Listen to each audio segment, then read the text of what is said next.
মুফতি মহিবুল্লাহ মিয়াজি সাহেবের ছোট ছেলে। আমার নাম মোহাম্মদুল্লাহ। আহ সমস্ত তথ্য প্রমাণ এবং পুলিশের তদন্ত সমস্ত সবার তদন্তের ভিত্তিতে আব্বুকে কালকে ডাকা হয়। আব্বু যেরকম ভাবে ডায়েরিভুক্ত মামলা করছে বা যেরকম ভাবে উনি কথা বলছে যে এরকম এরকম হয়েছে, তো পুলিশ তদন্ত করার পরে কিছুটা গরমিল পায় যে এরকম হয়েছে এরকম হয়েছে, কিন্তু এটার সাথে মিলতেছে না। তো আব্বুকে সরাসরি থানায় নিয়ে আসে। থানায় নিয়ে আসার পরে প্রাথমিক জিজ্ঞাসাবাদে আব্বু বলে যে না, ওইটার উপরে আব্বু স্থির থাকে যে আগে যেটা বলছে। কিন্তু তারপরে পুলিশ বোঝানোর পরে, এরপরে সমস্ত কিছু বোঝার পরে এরপরে আব্বু এটা বলতেছে যে না, ওনাকে কেউ বলতেছে এরকম কর, উনি ওইরকম করছে। উনি প্রথমে আহ মীরের বাজার অটোতে গেছে, উনি বলল ওনাকে কেউ বলছে যাইতে, উনি গেছে।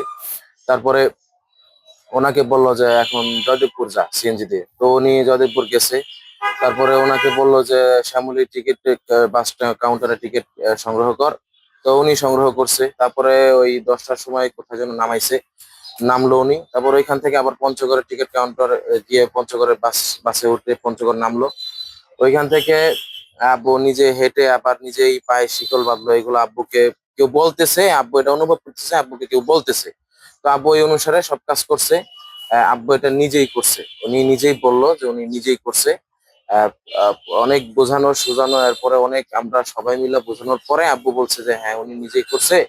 তো এই বিষয়টাও দেখা উচিত যে আসলে এখানে জাদু টোনার কোনো বিষয় আছে কিনা, অথবা সেহরের কোনো বিষয় আছে কিনা, এটা ওলামায়ে কেরাম ভালো বলতে পারবেন। যেহেতু এখানে অনেক লোক আছে, তারপরে অনেক আব্বু বলছে যে ওনাকে কেউ করতে বলতেছে এরকম কিছু। তো এই জিনিসটা আসলে জাতির জন্য অনেক লাঞ্ছনার বিষয়, একটা জাতিকে বিভ্রান্ত করা, হ্যাঁ, একটা নাটকীয় একটা কাজ করা, এই জিনিসটা আসলে এটা উচিত হয় নাই।